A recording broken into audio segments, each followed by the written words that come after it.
Look! Look, the dynamic duo! Hey guys, welcome to the Dynamic Duo. I am Franz. I am Kevin. Welcome back to Avengers Tower and the Batcave, ladies and gentlemen. We've been gone for a while, but we have returned. Kevin, my friend, you did what I refused to do, which is you went to see Thor Love and Thunder, and I eagerly await your review. You sure you're ready for this?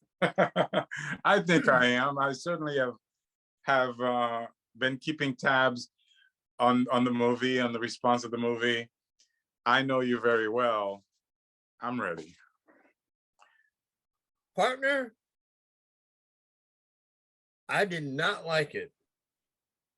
Out of an hour and 50-minute movie, 55-minute movie, whatever it was, there were 3 scenes, maybe 4, that lasted less than maybe 10 minutes in total that I liked. The movie doesn't work. The story doesn't hold up to me.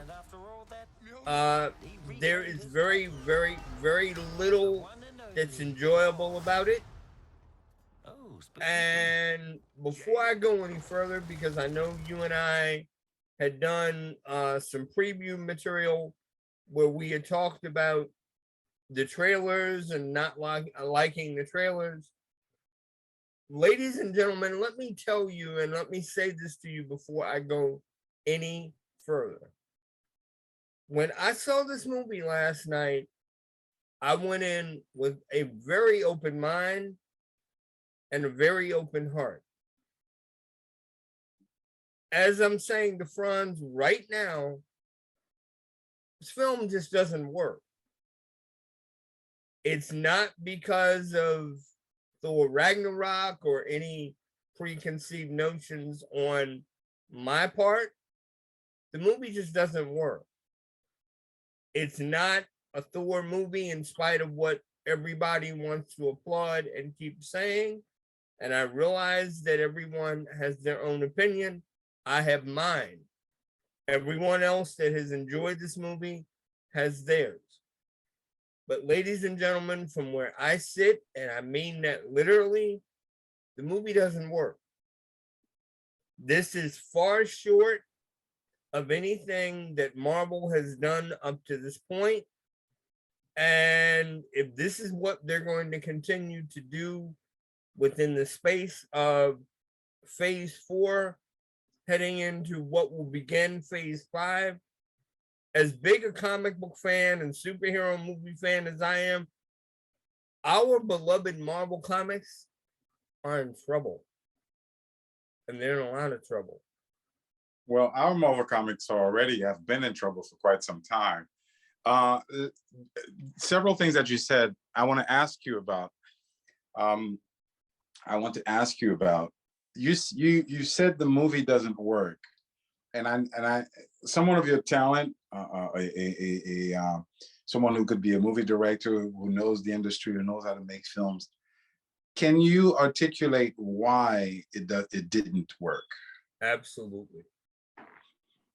I'll try to break this up. I'm not going to drone on and on, but I'll try to break it up for you. And by the way, this is a spoiler review, so go ahead and say whatever you need to say. Number 1, the story doesn't work at all. This is cobbled together by a handful of Thor comics. A lot of the story doesn't even have anything to do with the God Butcher character from the comic point of view. You can tell, if you really pay attention, that the film itself has been pushed together as a patchwork. If I may interrupt you for a second, are you aware that in interviews, Taika Waititi has said things like, "We just shot scenes that we liked for the sake of liking it, and then figured out, okay, we'll figure out what to do with those fun scenes later." And are you also aware that Taika Waititi said, you know what he wanted to do was push the envelope and do the things that the fans hate, and just kind of like, you know, get under their skin and do what they hate, what he knows we don't like, and try to make us like it despite. Are you aware of those two things? And how does that relate to your comment, which seems to be, well, I guess he succeeded. He succeeded big time, and so did everybody else that was part of this production. Again, without sounding like a broken record, the movie doesn't work because the story doesn't work. You can openly see through Taika's storytelling, and especially the way that the movie has been edited and put together, they had nothing. And I'm sorry, ladies and gentlemen, all this chemistry that everybody is talking about from these actors, and I don't normally express myself this way when it comes down to this type of thing, but that's a lot of press junket bullshit. You can openly see, well, when these people were on set together, the chemistry that everybody keeps screaming was there with Tessa Thompson and Natalie Portman and Russell Crowe and Hemsworth himself. That's garbage. You can tell they were not given time to build up any rapport with one another. You can tell they did not have the time and were not given the time to become the characters that everybody thought that they were going to see on screen. And there is absolutely no chemistry. I felt that there was more chemistry between Natalie Portman and Chris Hemsworth in the first two Thor movies. Regardless of what you think of those first two films, there was more of a storyline in the first two. This film, and again, forgive my way of expressing this, is nothing more than a Marvel Disney shit show. This movie is an insult to anybody that has ever read a Thor comic book, followed a Thor cartoon, followed an Avengers cartoon or anything, followed an Avengers comic book that involved the character. They blew it, ladies and gentlemen, and they blew it big. If this is what they're going to do with the God of Thunder from here on out, they all need to turn away and lock up the studio and walk away from it. There is nothing there. I sat there last night, and the audience, a lot of the audience was loving it. And the audience is the reason why this type of movie is going to continue to make money.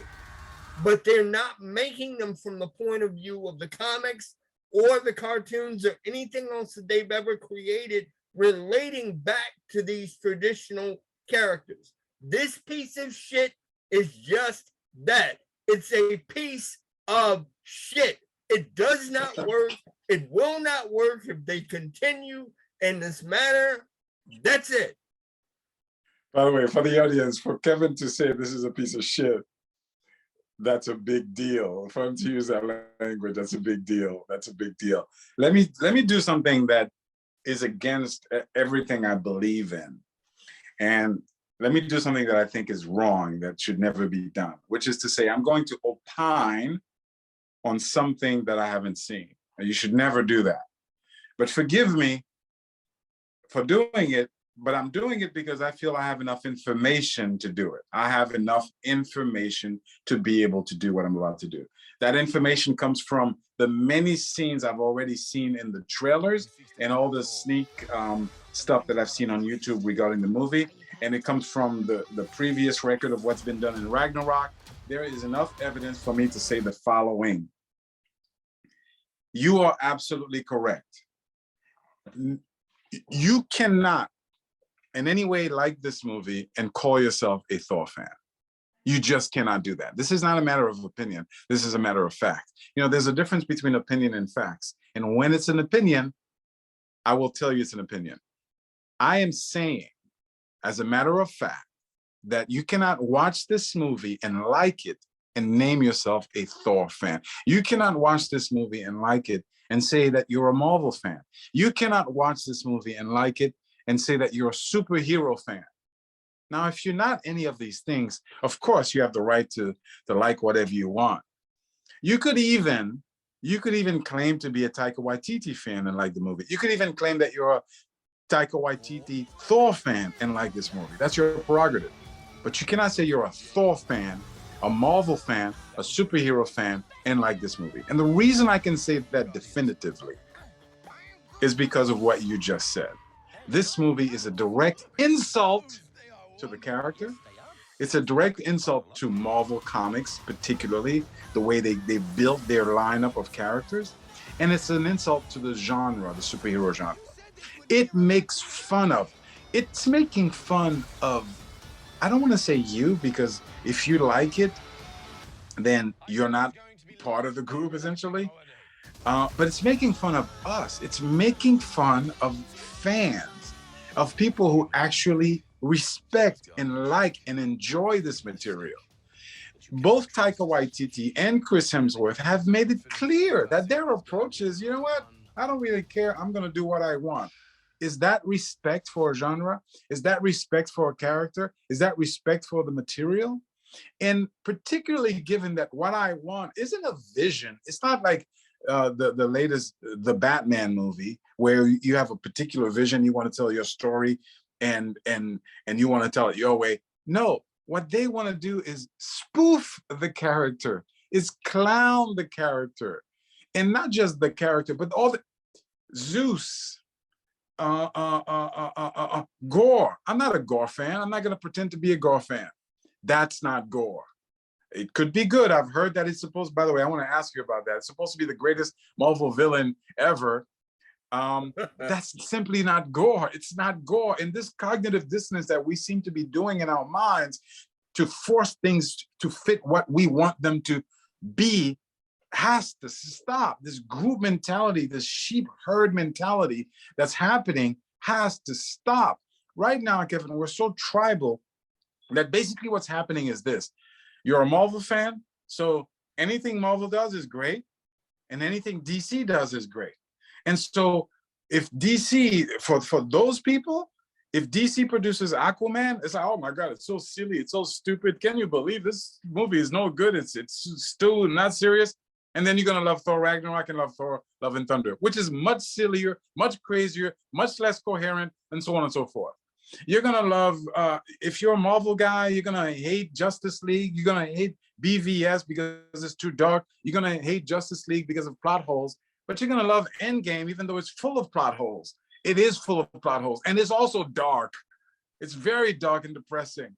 And so there's all kinds of contradictions that are taking place within it because of our group mentality. If you're an SJW hater, which we call AIWs, anti-inclusivity warriors, then you hate everything that has any sort of inclusivity, and you just fall in that camp. You just fall in that camp. You hate Ms. Marvel, which both you and I like very, very, very much. You hate Falcon and the Winter Soldier, which might as well have been a movie as good as it was. You hate it, you hate it, you hate, and because you're being told to hate. And yet you accept other things that are much worse, that are much more, you know, as I said, when you look at the X-Men movies, I'm talking about the Hugh Jackman, I'm talking about any of the X-Men version, that's a much greater rape and misinterpretation of the character than Captain Marvel ever was. So right now, this cognitive dissonance groupthink situation is making us not see what's right in front of us. And what's right in front of us when it comes to Thor Love and Thunder is that we comic book fans are being insulted and demeaned by this director, and I hate to say it, by this actor. Thor is a great character with a lot of great material. And for it to have been presented this way it should be utterly unacceptable For Zeus to be doing a twirl, people, come on. For Thor to be a comedy in any way, shape, or form, come on. And here's another thing. I've seen enough material to know that it's not even good comedy. Correct me if I'm wrong, because you've seen the movie. It's not even good comedy. I can go and enjoy Jack Sparrow and Pirates of the Caribbean. It's a fun movie. It's not serious. It's a comedy. You know what I mean? But guess what? The comedy, there's a coherence. There are rules within comedy that you can't break. And Taika Waititi has broken the rules as a bad comedic director. He may have done some really good movies. You may have loved some of his previous stuff.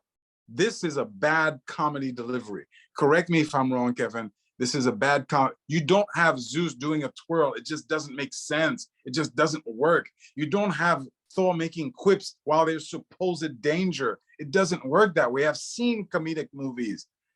So this movie is bad in every way, in every shape, in every form. I don't agree with this notion that this is a direction that Marvel is going in, because for me, this is clearly an outlier. I can't think of any other movie, any other superhero movie that's that bad and that blatant in its comedic approach, unless it's a comedy. And you know, there are superhero comedy movies. And so I don't think that's a direction, but here's the problem. Here's the problem. It could be in this sense. The person guilty for this is you. I realize this is not going to build our channel any way, shape, or form, but you're guilty of it. The fans are the one that are guilty of it. The fans, I cannot tell you how many times I've said, well, Thor Ragnarok is one of my favorite MCU movies, maybe my favorite MCU movie.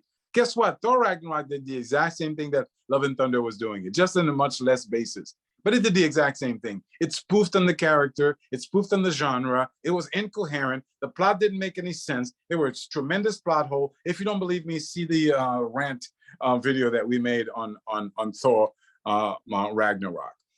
And so many people were coming in, and despite all of it, the movie made $145 million. Are you officially, by the way, I wanted to publicly declare, you officially won the bet. I thought it would be less than $100 million. Stupid thing made $145 million. Holy crap. Despite it all, you're guilty of it because you're acting like sheep and going to go see this stupid movie and literally exclaiming the first reviews that came out there, oh my God, this might be my favorite Thor movie ever. Are you serious? No, I'm sorry. This might be my favorite MCU movie. MCU movie. These are the so-called YouTuber reviewers that got early access, that were bought out, you should unsubscribe to those people because they're not telling you the truth. We're telling you the truth, okay? This could be the greatest movie ever. You were sold out. You sold out, okay? Because this could not have been a great movie. It could not have been a great movie. This can't be happening in a movie for it to be a great movie. It just simply, unless you don't know anything about movie making, unless you don't know anything about Thor, unless you don't know anything about superhero movies, this cannot happen. This right here cannot happen in a movie for it to be great. So the only positive news is that there was a war. So because of that, because the fans are stupid and a sheep and they made it $145 million, I can't blame Kevin Feige for having given freaking Taika Waititi carte blanche to do what he did. We lauded to Ragnarok as the greatest thing since sliced bread. I can't blame Kevin Feige. I'm not agree. By the way, I don't like 90% of what Kevin Feige is doing with phase 3 or whatever the phase is. I don't like 90% of it. So I'm not defending Kevin Feige. I'm simply saying in this particular case, you can't blame Kevin Feige because you, the fans, allowed it. You told him Thor Ragnarok was great. You love the comedy. You love the approach. And so he gave the guy carte blanche. Let me give you more of what you want. You're the one that made it $145 million. So can I blame him if he says, well, wait a second, let's make the next Avengers movie or Hulk movie or Thor movie or Wakanda movie another comedic joke. And let's jump the shark with this material because this is jump the shark material. It won't jump the shark, in my opinion, because it's not enough to lessen what a potential Doctor Doom or Fantastic Four or X-Men will yield, but it's a potential jump the shark material. It's the beginning of it. And if we have any more of this, then it's completely the beginning of the end of this industry. So lastly thing I'll say is an interesting thing. There was, we talk about the tribal and the group think. There was a war going on between the AIWs, the anti-inclusivity warriors, the people that hate SJWs, and the pro-Marvel people. And it looks like the pro-Marvel people won, because as much as they were hating on Thor because it has Jane Foster and because it has, you know, whatever, the movie still made $145 million. And even if it drops, our bet is a twofold bet. You won the first half. I'm still sticking to the second half. I'm still thinking that it's going to have more than a 70% or more drop in the following weekend. So you know, we'll wait and see. But even if it does, that's not a reflection on the interest. This is what Ralph, my brother, doesn't understand. It's not a reflection on the interest and the response of the character. It's like the movie is so bad that's why it drops so terribly. So that's what I have to say about that. This is a joke. It's a shame. It's embarrassing. And anyone who supports this movie in any way, shape, or form should be embarrassed and should remove their superhero Marvel's Thor card. That's all I have to say. Thank you very much, partner. I want to address a couple of your questions and concerns. One, for all the comedy that everybody is talking about with this movie, it's not funny. It's not. It's not even Three Stooges, Jerry Lewis, Laurel and Hardy, silly funny. It's not. I semi-giggled, and I'm repeating, I semi-giggled at one joke in the very beginning of the film. I never laughed again after that. The comedy is forced. It doesn't seem natural at all. There's nothing about it that's natural. The flow for any of the comedy is off. Again, you can tell that the major problem with this is that the actors basically looked at this movie, and I know that every actor in Hollywood, when they sign on to a project, of course, they get paid. That's what they do. That's their profession. But the difference between the original Avengers, the Captain America movies, and everything that came after that, the other Thor films, is that the actors at least gave the impression that they were enjoying themselves, that they liked what they were doing. Thor: Love and Thunder is nothing more than a payday film. And you can tell that's what it is. The actors are looking at one another like, did I get that line right? And you can tell it with the way that the film has been edited. They're interacting with one another like, I got that wrong. Can we go back and do that, please? And you can blatantly tell that that's what they're doing. Chris Hemsworth phoned this whole damn thing in.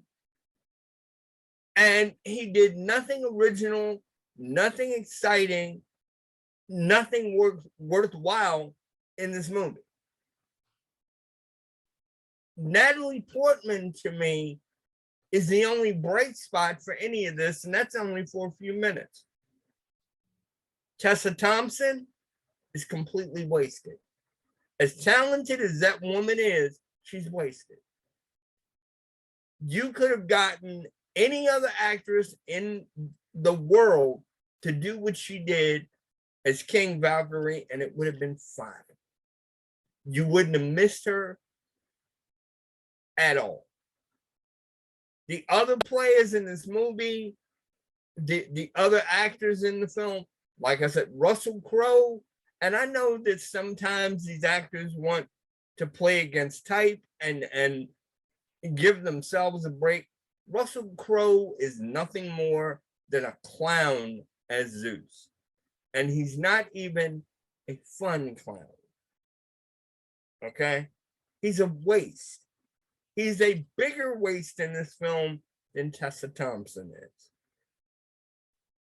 And without question, and you had asked about whether or not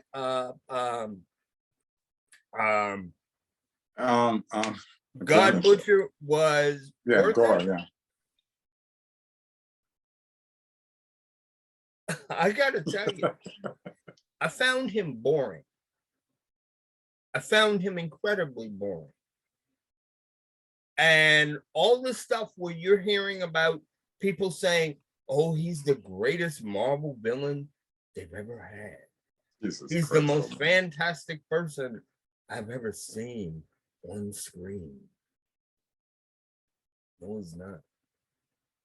Not at all. Not even close. And I'll tell you something. The scenes based on last night's audience, the people are oohing and eyeing and going crazy over him for as an actor and as a character. There's scenes where he's scaring kids. So my big thing is, acting wise, if you do it right, you don't have to do a whole lot to scare a room full of children. And a lot of what he's doing, and I know people are going to look at me and they may unsubscribe to the channel and what have you. And I'm sorry if I make people do that. And I'm not trying to create a problem for myself or friends with the Dynamic Duo show that we have. But basically all he's doing, and he's impersonating either Jack Nicholson's Joker from Batman 89 or Willem Dafoe from the very first Spider-Man. And I'm telling you, that's what he's doing. There are a number of scenes where when he's interacting with the kids, he's looking at them and literally changes his voice. Christian Bale literally changes his voice and does the thing of, okay, kiddies, we're here now. Oh, you're kidding. I am here too. And what are we going to do today, ladies and gentlemen? No way. Where the audience was reacting. No way. I thought he was the one supposed to be the one spot that was like not comedic and silly. No way, Jesus. Oh my God. Oh my God. He did nothing for me. I never found him scary. I never found him engaging, even as a villain. He's just there. They don't, even though all most of these people are signed for Thor 5. From my point of view, leave it alone. Don't do anybody any favors. Close it all down now. You finished it.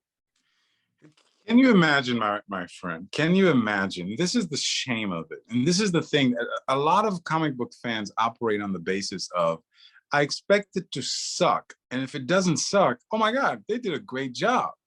A lot of people approach Thor as a character as, there's no way this could work. Thor kind of sucks. Oh my God, the first movie is not bad. It's not bad at all. You know what? I love it. It's great because it's not bad. They did the same thing with the Bryan Singer's X-Men, and they've done it over and over and over again. Two things I want to say about that. First of all, that is absolutely the wrong approach. You just should have a high standard, and you should know what's good and what's not good. And something being not bad does not mean it's good. It just means it's not bad.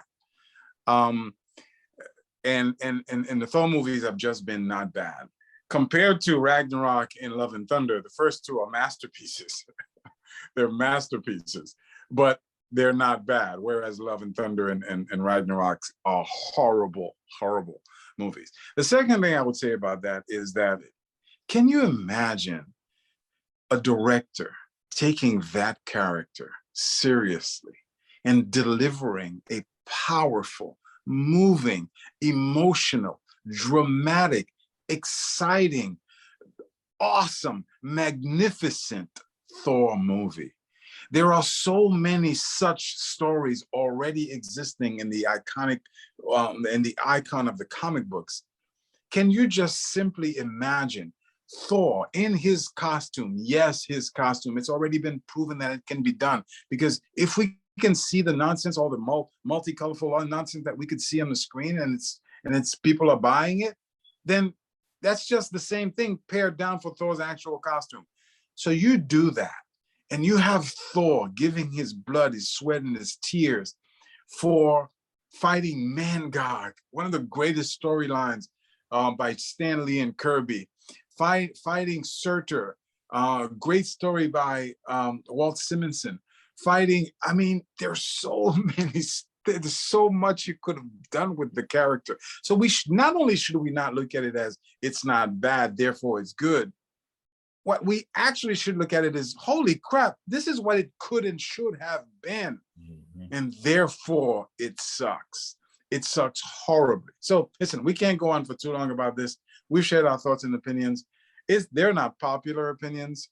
It contradicts a lot of, groupthink mentality nonsense. We're clearly not doing it for the ratings or for the viewership. But if you want a place of honesty, if you want a place where people are going to say what the truth is, rather than the sellouts who just repeat either a sellout to the Marvels and say what Marvel wants them to say, or repeat the groupthink mentality, the YouTube or whatever. There's a wave of social media. We're told what to think and everybody just falls in line. Well, you're not going to find that here. And if you want some honesty, whether we're right or wrong, if you want honest opinions, this is the place for you. Clearly, not many people want honest opinions. So listen, don't forget to disagree or agree or like or dislike. Let us know what you think. And we'll see you next time on the next episode of The Dynamic Duo. Take care, ladies and gentlemen, and sorry for the disappointment.